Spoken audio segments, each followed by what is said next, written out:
Okay, this video is to help you get started on your Native Americans project. First thing that you need to make sure you're doing is make sure your information is good information.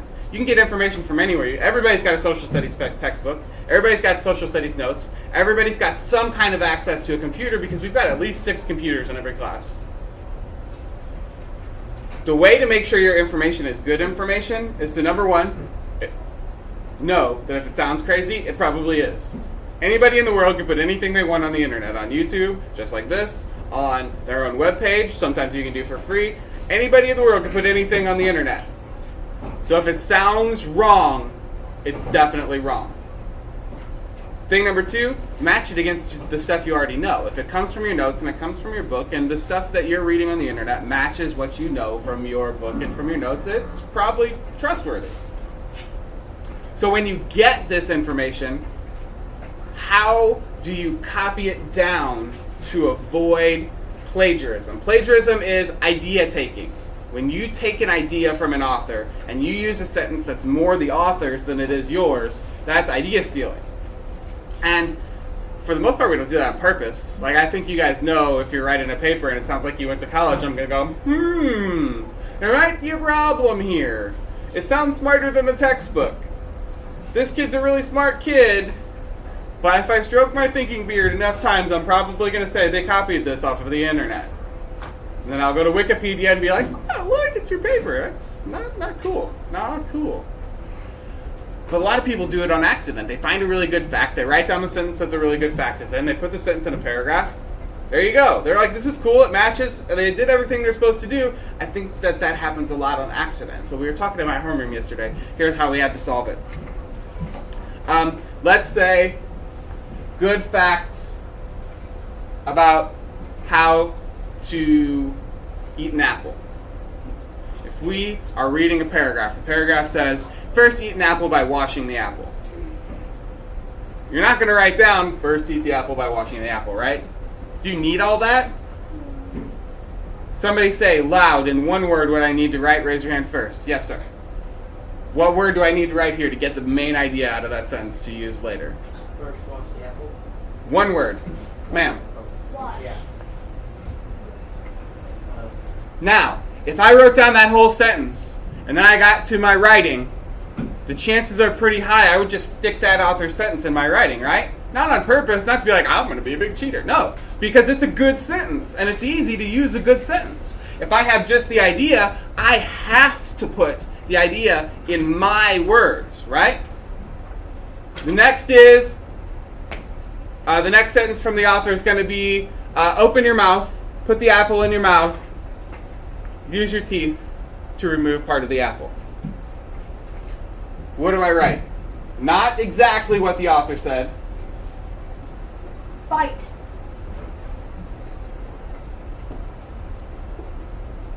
If you really like details, you could even say, with your mouth.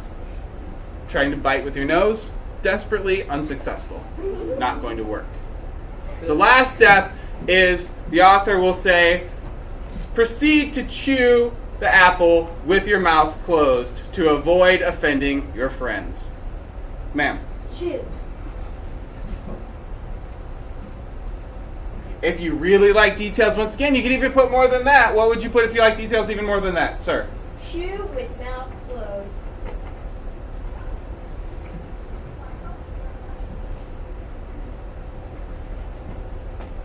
Now, these ideas are not new ideas, right?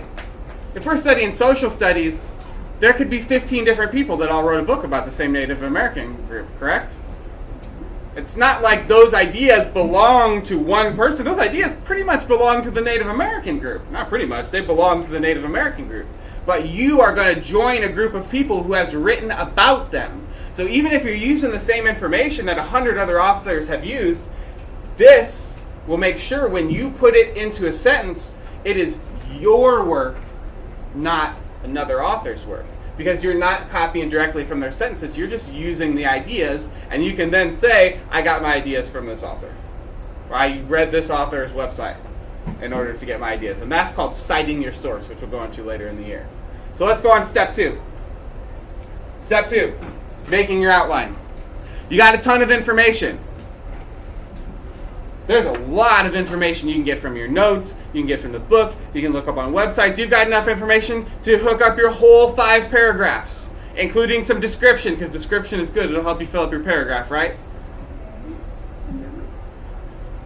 Next thing to do is make an outline for every paragraph.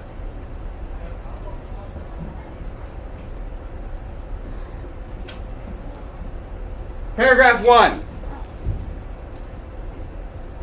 What's the first thing you're going to find in any paragraph, especially nonfiction? Sir? You're you're, it's kind of just like getting, like telling you, like not all the details, but some of the details about. You're there, you missed the vocab words, but your ideas are 100% there. What are the vocab words I'm looking for? Like Native American paragraph. I'm looking for just a vocab word from language arts on how to start a nonfiction paragraph, or any paragraph. Like 10 things you don't know about Native Americans. Nah, that could be a title. Yeah. Once upon a time. No, not nonfiction. Once upon a time, there were Navajos, and still are. But oh wait, nah, wrong one. I'm looking for 2 words. That's how you write a paragraph. We're not even to paragraphs yet. One day. I'm thinking this.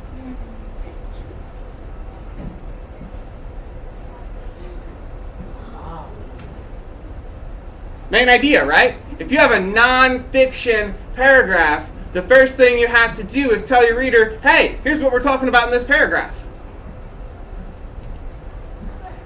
What we're going to do here is we're going to make a graphic organizer. And it's a super easy graphic organizer. Main idea. What comes following your main ideas, especially in nonfiction? What I heard it. Sir?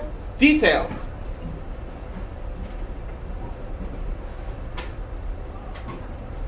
If your details are about crops that the what's another one other than the Navajo that we study? Squash.